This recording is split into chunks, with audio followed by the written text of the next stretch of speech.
So a few hours ago, it was announced that Akira Toriyama, the creator of the Dragon Ball Z anime Dragon Ball Z franchise, passed away at the age 68. This was one that hit way closer to home. The more I started like really digging into it, really just kind of unlocking some childhood memories. So, sometimes I have stuff on my chest that I want to talk about, and I'm just like, I don't have anyone to talk to that would really care. Then I'll go, oh yeah, dumbass, you got a YouTube channel, and the channel's supposed to be for the vibes and for the love and the passion of the game. Then come on here and talk about it. And that's what I want to do. I just want to real quick share the influence that Dragon Ball Z, that Akira had on me. And I know it's like a million stories that each and every one of us have about Dragon Ball Z. So I just want to share my story. Please feel free to drop the first time you got into Dragon Ball Z down in the comment section below. This was the catalyst on so many people getting into anime, getting into the manga, getting into just enjoying your childhood. And for me, this in my 30s, like this was peak childhood for me. I apologize, I just woke up. I look like shit, so I'm probably gonna have some carrot cop B-roll or something. Because I did not plan on recording a video for the next few days, to be honest, but this obviously came out of nowhere and I want to talk about it.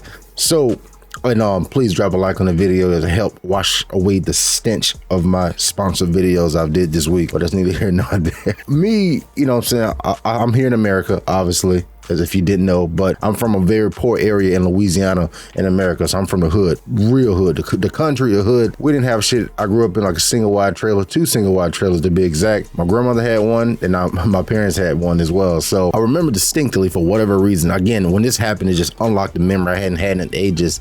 I remember sitting on the floor. I don't know, I was 7, 8 years old. Maybe I was playing with Pokemon cards. I used to draw. I used to like draw my Pokemon cards, Bulbasaur, Pikachu, everyone. I was just in there drawing. But I remember I had the remote sitting on the floor. My grandma had this brown bookcase with a tube TV. And now kids, you probably understand what a tube TV is. Now tube TV, it had a big ass back on, it had an ass on the back. It's like all these Instagram girls these days. TV had a BBL, you know what I'm saying? Like it was thick in the back. So we had a tube TV, and I remember having the remote, and I remember sitting there flipping, and I remember it was channel 31 that was Cartoon Network, and I remember seeing a little guy with some hair, just freaking getting jacked. You know, I was the fat kid too, so I was obsessed with trying to be like, have muscles and look like a wrestler, because I watched a lot of wrestling too, especially then WWE Raw, the entire thing. So like this goes, and that was the first time that I had laid my eyes on Dragon Ball Z, and from that point there, I was absolutely hooked. But of course, when I went to school, yapping like I do, turns out I wasn't the only one that watched Dragon Ball Z. Ended up connected with some friends, and that ended up being our little Dragon Ball Z / Pokemon / wrestling group, you know what I'm saying? You know, before I got pulled away into a lot of the hood shit, unfortunately, as it happens around that time. But during that time, I was still young enough to be very innocent and just love Dragon Ball Z. And from that point there, man, I was all in. For whatever reason, Vegeta was my favorite character. I don't know if it was because his hair was like higher and more slicked up than everybody because he was evil.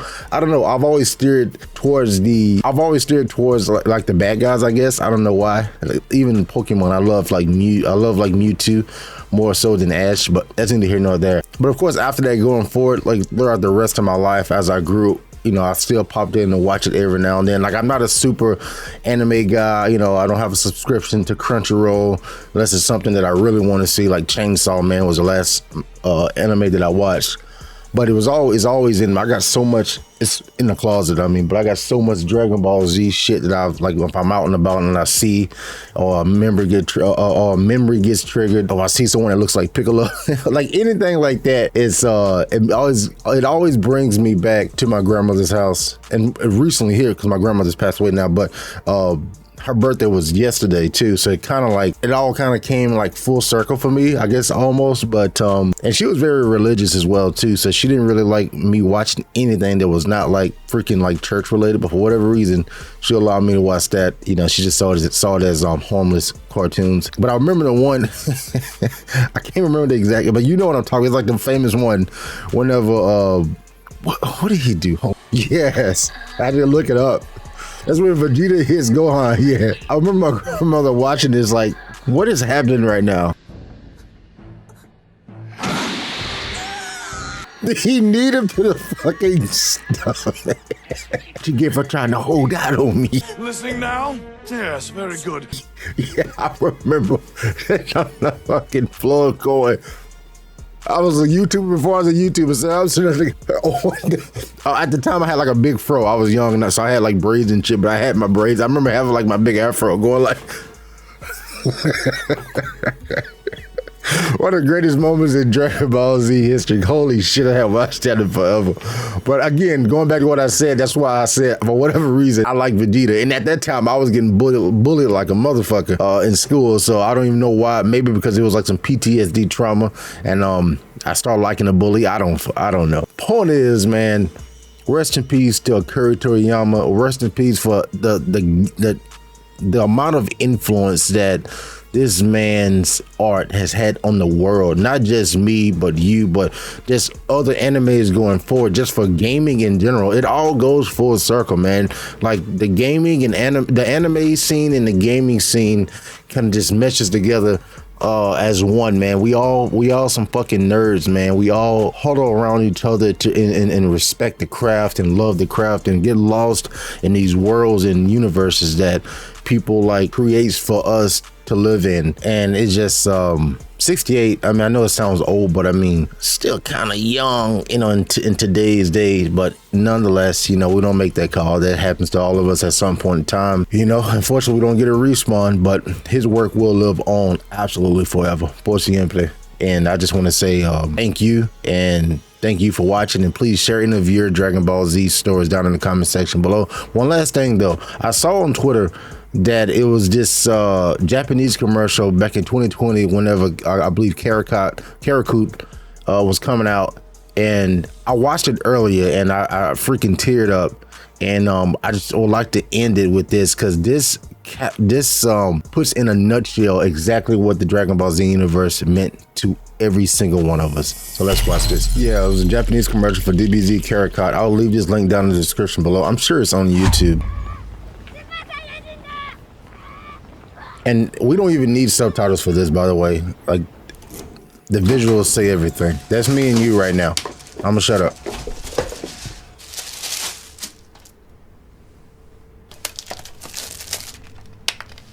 And shout out to my boy for getting physical, by the way. あの頃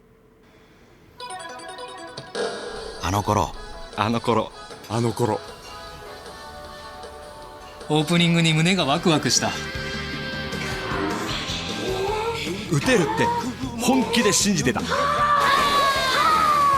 Oh, by the way, I'm sorry. Y'all remember I said at the time I had braids. So I used to have a big ass afro, and whenever I used to take my braids out, I used to try to get like the blue magic grease. It was like black people grease, like and I used to freaking twist my hair up like this.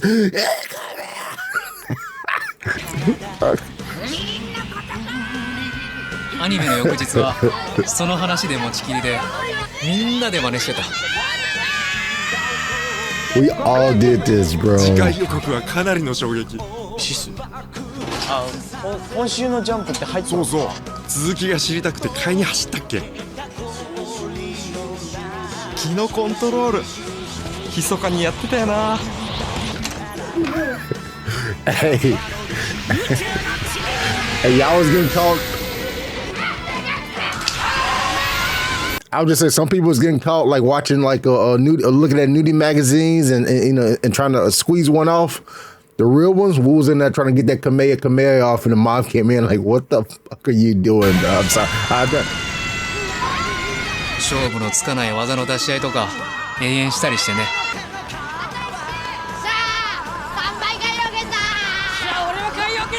They're getting older, bro.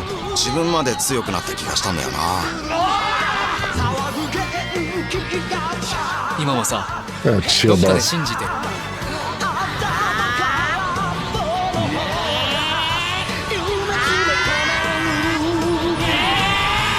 僕らはみんな孫悟空だ。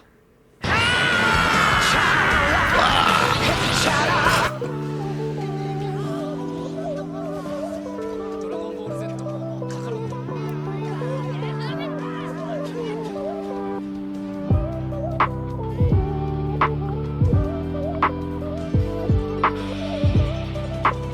Rest in peace to a real one, man. Love y'all.